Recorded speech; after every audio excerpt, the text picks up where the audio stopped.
หอก4แล้วก็นกเป่า1นกกระโดก1แล้วก็มีนกอีกจักนกหยังบ่พางบ่ฮู้ชื่อรวมเป็น7โตทั้งหมดสบายดีหลับดึกตื่นขึ้นมาเฮาก็สิไปรัดแต่ค่ำๆไปกับไอ้ใหม่ไปดักบอลเฮาพ่อก็ฮอกหมอกับบ่เลาะมื้อนั้นจังได๋ก็ถ้าติดตามนำกันว่าสิมานหรือบ่แต่เสียงไก่ปลาแถวนี้นะประมาณ 6-7 โตนี่แหละมันคันเสียดายเลยมีแต่ติดตามอยู่พุ่นเลย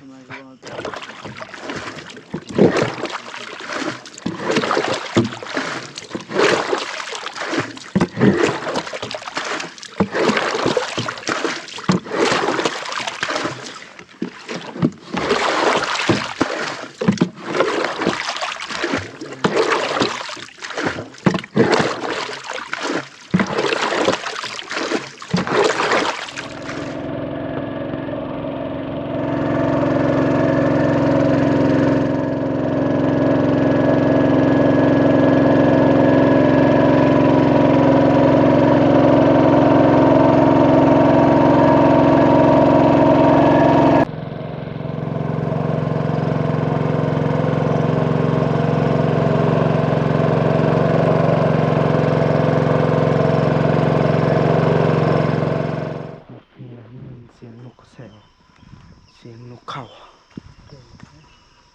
เริ่มแจ้งแล้วตอนนี้พอดีหอดกกมือไห้แจ้งคักเลย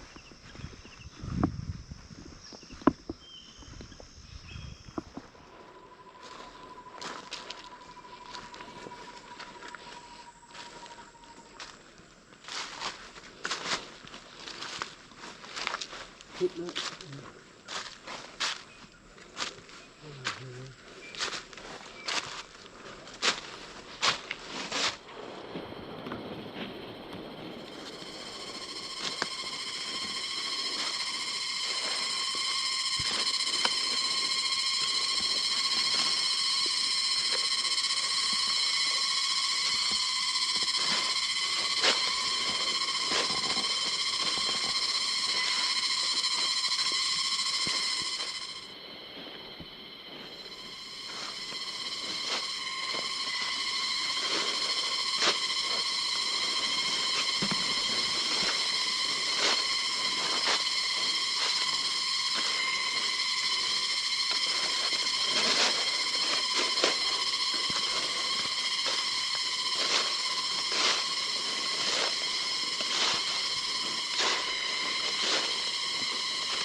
ที่1นะเบิด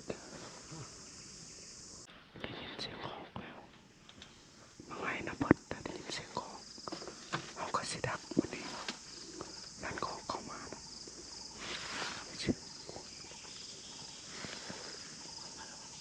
ได้ยินเสียงใกล้ๆนี่หรอ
ก็หอกเห็นประมาณ3โตน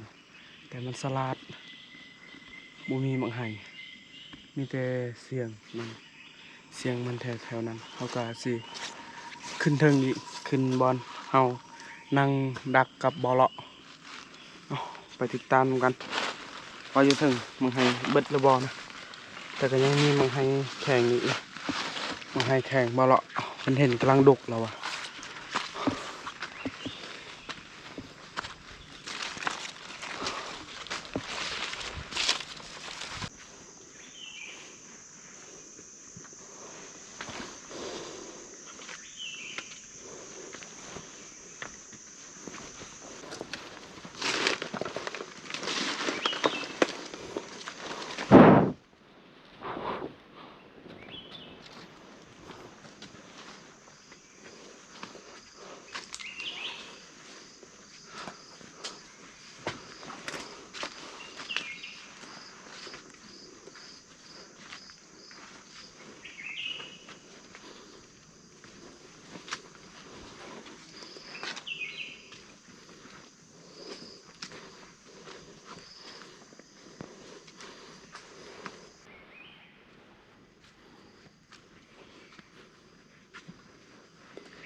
ได้ก็หอก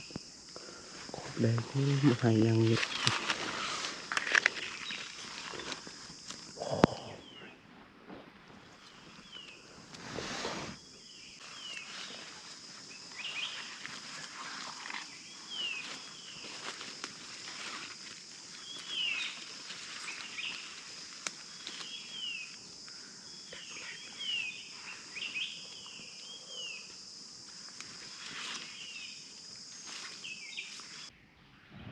ให้แล้ว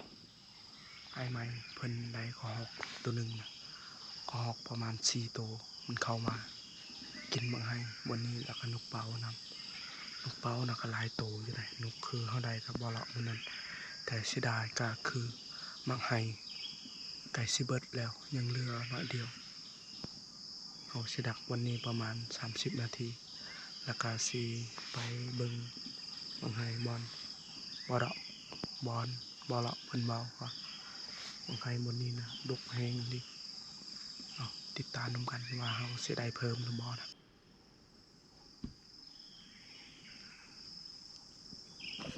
ได้เพิ่มอีกแล้ว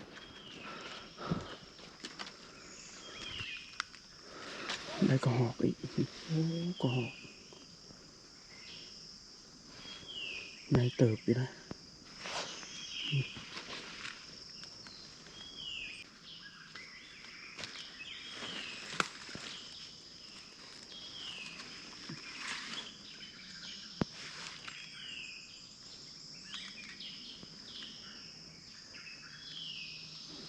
ได้ตัวที่2นะ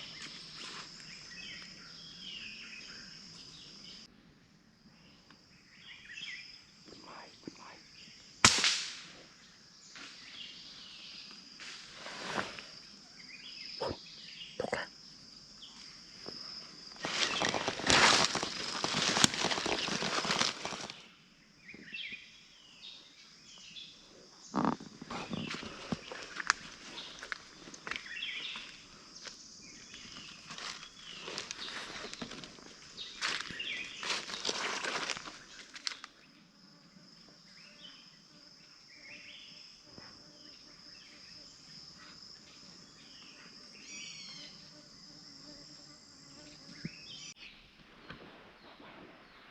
เก็บนกกระหอกครับบ่เห็น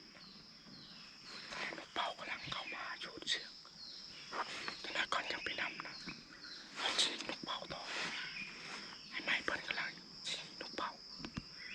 โอ้จะได้เลยนกกระหอกตกแต่บ่ตายนะมันบาดเจ็บซื่อๆเอาตาติดตามนำกันดิแต่มื้อนี้นะนกเป่ามันเข้ามาแต่เช้า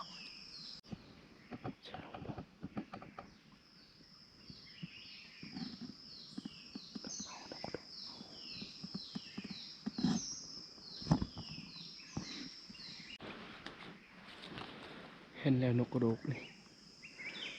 ไอ้ไม้เพิ่นยิงอีกโอ้โหนกหยังอยู่ทางเขาสิเอาอันนี้ก่อน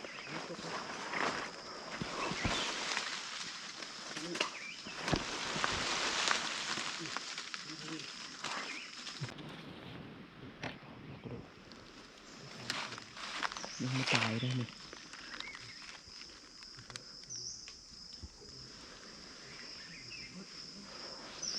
เขาสิเก็บนกอยู่พุ่นอีกนะไอ้ไม้เพิ่นยิงอีกตัวที่4ได้นกนี่อีกแต่ว่านกหยังหัวมันขาวปีกแล้วก็โตมันดำตีนมันอยากออกสีแดงๆ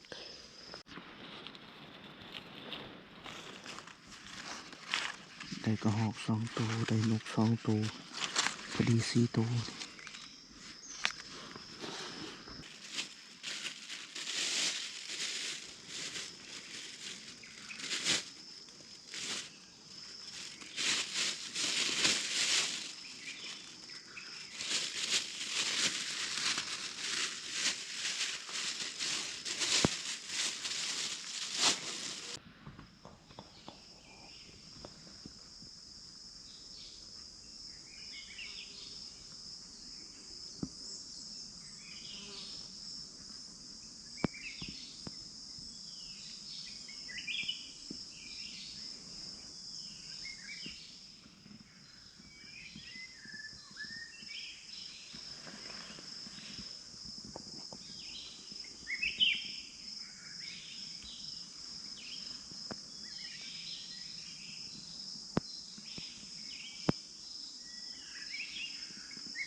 4โตกระหอกเขาตัวนึงจับกระหอกมันหอกบ่ได้เสียกระหอกมันไปหรือบ่โอ้เรียบร้อยนี่ครับ ตายแล้ววะ รอดจังหวะเป็น โอ้โห 5นาที3นาทีมันพันเดือนโอ้ย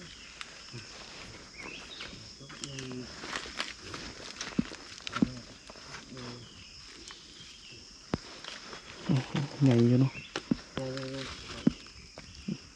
ไปชมอีกจะมันมาอีกเลยนะ ได้กระหอก3โตแล้วเนาะ แม่นก็ไปโจม นก2 ลูกซอง พอดีหาเนาะ ยิงนกเป่ายิงทึกไม้ไกลๆบิ้วโอ้ลูกเป่าหางที่รอลูกเป่าสับใหญ่ นกเป้าใหญ่เนาะหังนั้นเนาะ ไอ้รถจังหวะคือมันฟ้าเดือนให้ไอ้เด้อ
อ๋อนกเป่าใหญ่อยู่เลยโอ้ใหญ่เลยเนาะนกเป่าอย่างเขินเนี่ย ลูกเป่าธรรมดาลูกเป่าเอาไป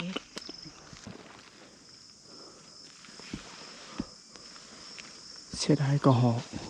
หอก4โตงานนี้ละ3มีตัวผู้กับตัวแม่มันไล่กัน แต่อายเพิ่นบ่เห็นนะงานนี่แหละกระหอก3โตมันอยู่ไอ้ไม้เพิ่นเบิ่งกระหอกบนนี้กระหอกมีตัวเดียว ตัวนี้มันน้อยกระหอกบนนี้ไอ้ไม้เพิ่นนิ่งแต่บ่ถึกนะกระหอกบนนี้ก็พากันแล่นแต่ใครแน่เพิ่นน่ะได้ยิงลูกเป่าบนนี้ลูกเป่าขาลายเลยยิงตลอดแต่มันน่ะบ่ย่านมันเข้ามาอีกไอ้ไม้เพิ่นไปเบิ่งนกเป่าได้ยินเสียงนกเป่ากกมังไห้บอลบ่เลาะเพิ่นเห็นแล้วว่ากำลังดกเพิ่นสิไปเบิ่งก่อนเสียงนกเป่าเสียงกระหอกเท่านั้นเฮาก็สิอยู่บนนี้ก่อน ถ้าเบิ่งกระหอกบนนี้กระหอกนกเป่าคันคอกนกเป่าเข้ามากะยิงบ่ได้มีแต่เบิ่งซื่อๆ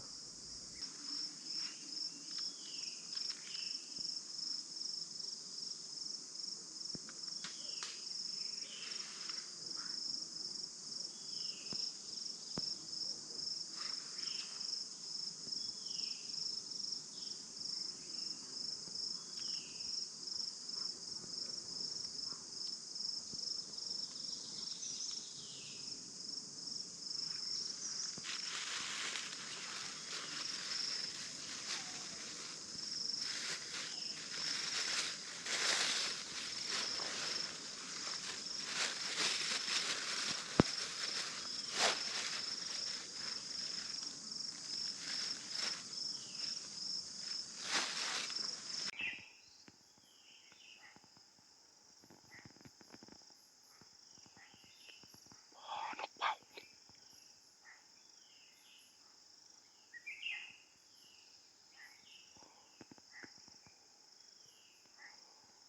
นี่บนนี้2 ตัวบนนี้2 ตัวบ่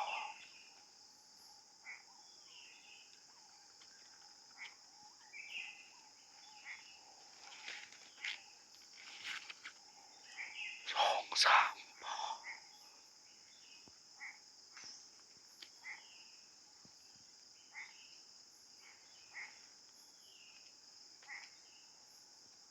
ไอ้ไม้เพิ่นกลับแล้วอันนี้ได้กระหอกเพิ่มอีกกระหอกตัวผู้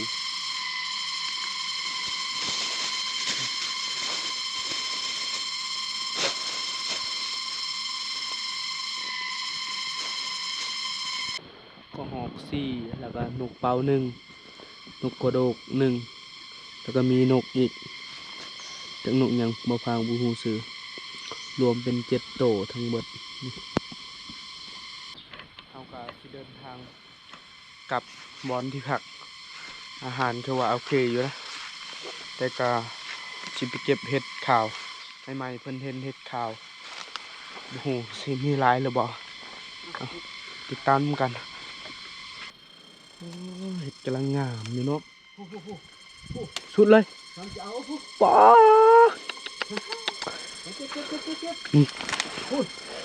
จากเห็ดหยังฝนตกเมื่อวานนี้เนาะมันออกเลยนี่เบิ่งนี่ตัวนี้มืออื่นมือหือมืออื่นมือหือน่าจะเก็บได้แล้วนี่นี่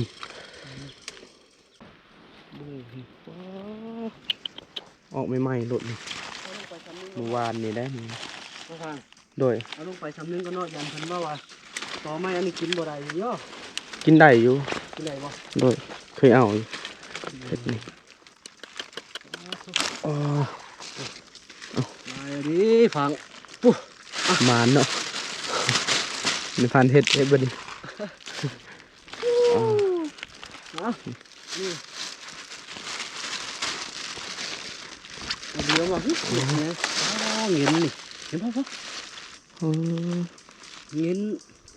ขี่เนาะ เงินกินมาให้เลยนะ เอ้า ขี่ใช้คอนไม้ทุกคนเงินกินมาให้เลยนะมาขี่ใช้คอนไม้นะอ๋อเห็ดกับ สะออนเห็ด คอนบักใหญ่ปุ๊บ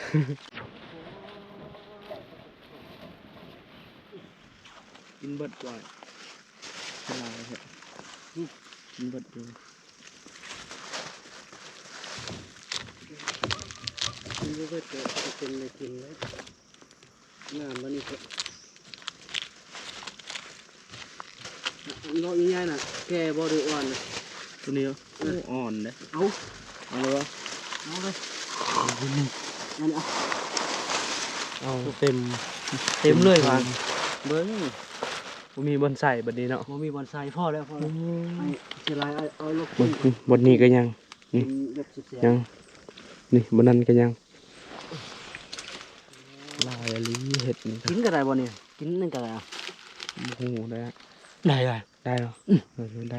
เป็นยังไง เนี่ย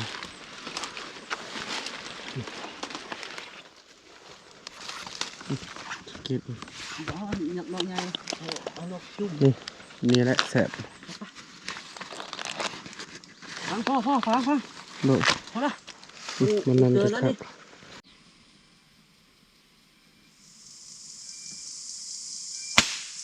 เรียบร้อยไปนี่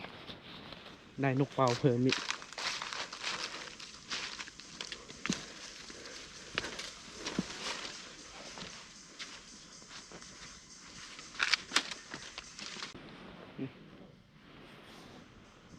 ในเติบอยู่นะ ไหนวะครับ ไงอยู่